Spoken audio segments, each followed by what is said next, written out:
tweets, a few super chats here saying check Duncan Castle's tweet about Gyokeres, and we're going to get into that detail now. But I have a question because obviously you've all seen the story today in relation to this, and we're going to go through it now. But my fictional football question, I'm going to throw this to David to start with. It's fictional football.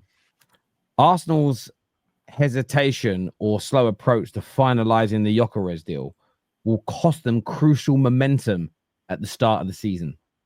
Football. That's facts. That's big facts. Because who's to say that Arteta don't start the season with Havertz up front? Because let's not forget, he's from the Pep Academy and he does a lot of Pep things. And we all know that Pep, that season 1, he's doing that rotation roulette like all the time. I think if Gyokeres was in the building today, he's got more time to learn the system, embed himself, and particularly because of my opinion of Gyokeres, where I think they're gonna have to change the system to suit what he's gonna need. I think you need as much time as possible. If you sign a new striker who's meant to propel you to win the league, but he only starts in game week 8, game week 9. You've lost 8 games of it. Like you can't get those games back. And if you've drawn here, you've lost there, this, that, and the other, you might already be 5-6 points behind Liverpool. You might be, and that's a hard gap to catch up. You might be. Got a tough start as well. You could be 5 points behind Liverpool, 6 behind City. You could even be 2 behind Chelsea, for you know. Shout Pedro to a bit, Cole Palmer. It could happen. It could. And you've drawn a game against Burnley 1-1 because they scored goal in the first 10 minutes and you kept hitting the post. And Havertz is like, oh, sorry, my bad. I'll do better next time. That could have been Gyokeres. It could have been. I honestly, it depends how late. If he's signed to the point where I don't even know, man. Oh, I don't know, bro. I don't know. I'm stressed, bro. I just want peace, no more problems. I beg. Look, I don't think this is gonna drag on longer than another week. If he's there and he's in the mix of the team at least 2 weeks before the season starts, I'm all right. I think we'll be all right. And I don't think there's a scenario that he starts the first game. I think he comes on like 70th minute against United and scores the winner, to be fair. All of that. What are you saying, Tom? Do you think this is there's a number of Arsenal fans that do think, we've seen the breakdown today. Actually, we go for what Duncan Castles has said. He said that Arsenal have offered 63.5 million plus 10 million add-ons. He says that Sporting want 2.5 million for the first 20, 40, 60 games, so 7.5 million, and another 2.5 million if and when Arsenal qualify back for the Champions League. Arsenal are pushing back against that. They don't want that bonus structure, and they want to pay a fixed fee, and they want to then pay in 4 installments. Sporting then want an extra 1.2 million pound to just pay the fee set in installments. So they're kind of deliberating over what constitutes the bonuses as a 1.2 million euro extra fee if they extend it over 4 years rather than doing it over a shorter period. What do you make of this, Tom? Is this right by Arsenal at this stage, 21st of July as we stand right now? Or should this be something they just get done, pay the extra 2-3 million, get him on their pre-season tour and for the start of the season? Or can it go on another week or so and not really have any major impact? I mean, Cunley might know the information after. When do you fly out to? Because I know all clubs fly out to a pre-season. So they flew out yesterday. So we're already at the big point where he should have been with the squad. He should have been integrating. Tom, they play AC Milan on Wednesday. Right. Okay. So I was told Arsenal's master plan with Berta, the brilliant guys, that he negotiates 2 deals at the same time, and then when they're ready and complete, he just picks the one he wants. He's picked the one he wants. The deal's not ready. And it just seems to be dragging on now. So that first 3 weeks of the window where he was negotiating for Sesko and for Gyokeres, it seems like it was just a waste of time at this point because he didn't even get the deal done in that time. So I know Sporting and knobs with the way they're doing it because apparently went back on their word about 3 times. But at some point, you just have to bite the bullet and go, we need him in. Because, yes, you've got Kai Havertz who's played there before.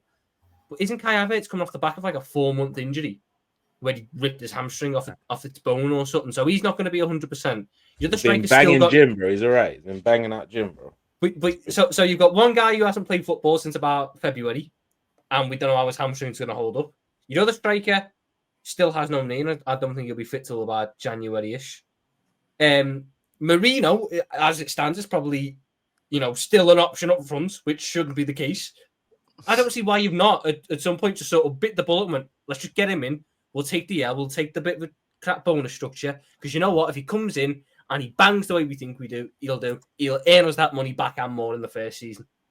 Rather than negotiating over, we'll do it in the 4 installments. And then I don't like the bonus of 20, 40, 60, so we'll do it like that. That should have either been hashed out early on in the window instead of this whole will-he, won't-he party with Seshko. And now you're left in a position where you're going to have to just bite the bullet sooner rather than later and go, look, get him in, get him through as much of this preseason tour as possible, get him settled into the system, and then we'll just have to get over the little kinks in the season as it gets going, which we couldn't iron out because we didn't get him in early enough. I think there's a real chance that does hit Arsenal's momentum at the start of the season, especially since the start is so difficult. I mean, don't you play like it's United first game? I think you've got Newcastle in that first 6 games. Us in that first 6 games, City in the first 6 games.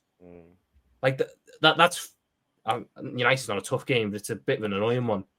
You got 3 really tough games there, and Man United in your first 6. So you'd ideally want your striker settled in his position that time. So I think there's a real chance that momentum does take a hit, and if other teams start the season quick, Arsenal, as David said, could be looking 4 or 5 points adrift at that point. That early on the season's a bit of a fuck. Are we doing this again? Are we? And I just wonder how many times that mentality can bounce back for Arsenal. I'm looking at Arsenal's fixtures. If you don't start this season proper, you're in trouble.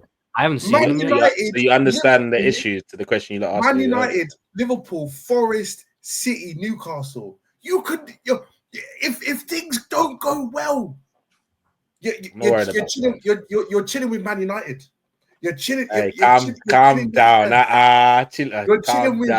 Chilling with Man U. You could be there with a really strong resurgent Everton if you're not careful. You could be. Because Everton, new stadium Everton as well. This is what I'm saying. Everton. New bounce Everton. So what you're telling me, the team that finished second because they didn't have a player that they didn't have last season, they're going to struggle. What are you saying?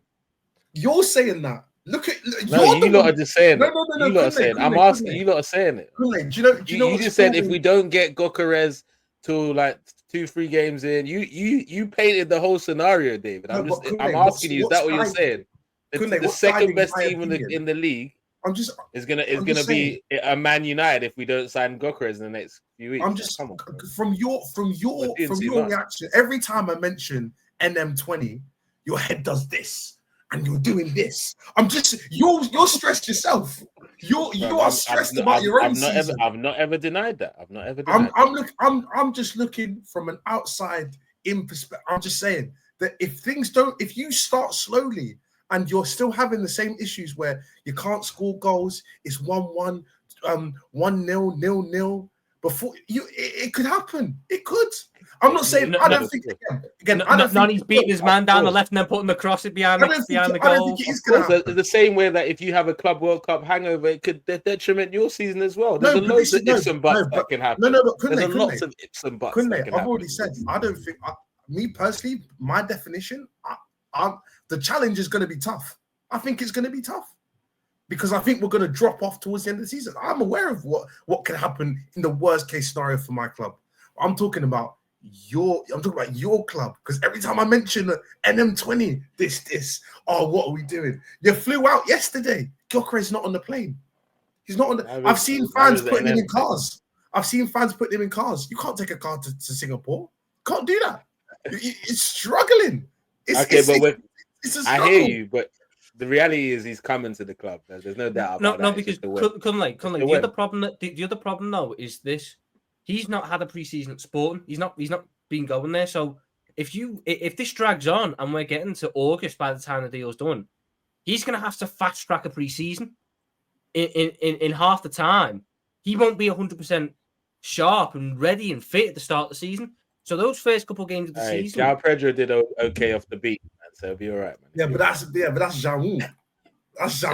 Oh, there we go. That's Zawu. No, What? Jokeres could be fine, but I'm just saying that No, I has to hear be you, something that's but- considered as well. If he's not 100% sharp, and because I think you agree as well, Jokeres will play differently to have it, so the systems have to adapt a little bit to how he's going to play. If you're trying to fast track that inside 2 weeks before the season starts, and then you're trying to iron out the kinks in game week 1, game week 2, game week 3, I think that's something that worry Arsenal fans a little bit, because it's not your season won't be done inside the first 6 games.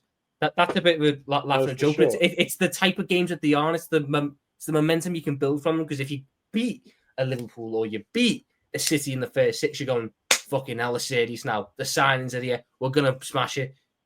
But do you know what? Based on something that David spoke about earlier as well, is like knowing my manager, I don't think there's, regardless of if we sign him tomorrow or in 2 weeks' time, there's no scenario that he starts at Man United. I don't think there's a scenario he starts that game. I think he definitely contributes to maybe 30 minutes impact sub. I don't think he starts any of the first 2, maybe 3 games. I think from like the 3rd, 4th game, we'll start to see him starts more games regardless. So I hear what you lot are saying, but I just don't. He's not coming into a team that has loads of things to fix, like for example, a Manchester United. So there could be still a lot of harmony that he comes into the team, coming in off the bench for a few games, adapting to things. It's not as crazy as you lot are making it sound. Yes, if we don't hit the ground running in our first 6 games, questions are going to be asked to how long it took to get the transfer done. But I don't think we're there yet. We're not there yet. We're not in panic stations At least Nani yet, will be but- sharp. At least Nani will be fully match fit and ready and able to go. Like, hey guys, anyway. I'm just trying to back your new signing. I think it's Yeah, an big up exciting one. NM20 all the way. Let's do some super chats.